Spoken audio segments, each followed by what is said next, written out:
got the privilege of transporting water today. Yay!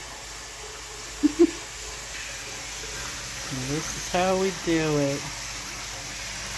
And it goes out to that tank.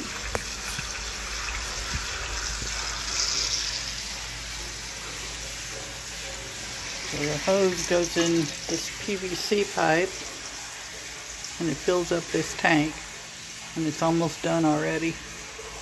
I had to go switch tanks, but this is how we get water out here. We're not off grid, but we have no running water except from this tank to the house. So I wanted to show y'all too, this is the pump that pumps from the green cistern I showed you in the watershed.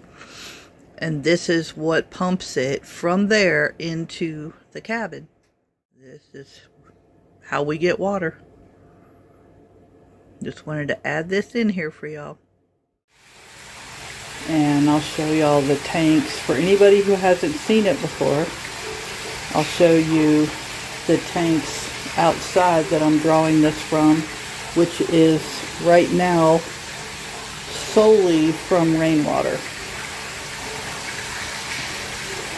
And then we've got this installed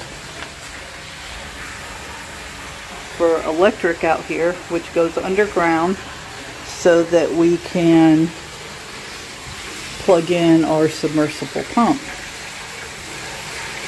So I'll show you the rain catch tanks outside in just a minute, or a second. So here's our rain catch barrels. This one is wrapped. This one needs to get wrapped in black plastic.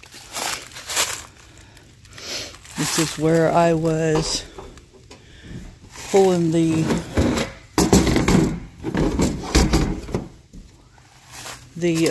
water out of this one. This one had a little bit in the bottom.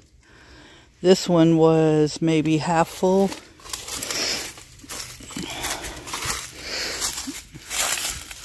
Need to clean the leaves, but it has the screen on it, and it goes into here.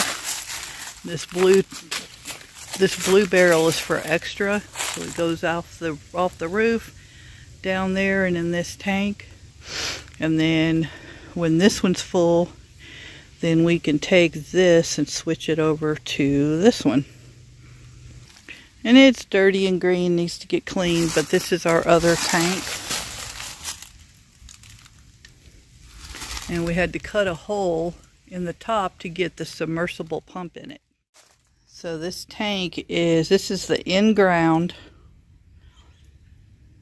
and it's about 1,500 gallons. So that's the setup. So if you ever decide to go off grid, this is what you have to look forward to, but you do what you have to do. We also have a heat lamp in here for winter time, and that's another reason why we had the electrical put in. So for anybody wondering how this works, you do what you have to do. You collect rainwater. We also have the fire department come and bring water, like potable water, and they fill up all of these tanks with their fire truck, which we need to do again because we have no rain in the forecast. And this is not enough water to get us through. So when we have a dry seasons like this with no water, then we have no choice but to haul water in ourselves, which we don't have a truck to do it with. So then we have to call the fire department or somebody else with an IBC tote or IBC tank, and we pay them to bring us water. So never take advantage of being able to just turn the faucet on.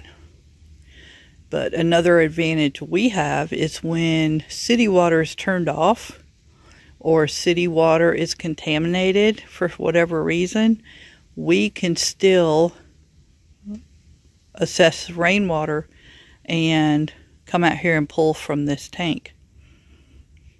So that's an advantage that we have. So hope that helps someone. If you have any questions, feel free to ask. Catch y'all later. We also save all water jugs and juice jugs, and we fill those up with water as well. These are all empty. These all need to be filled.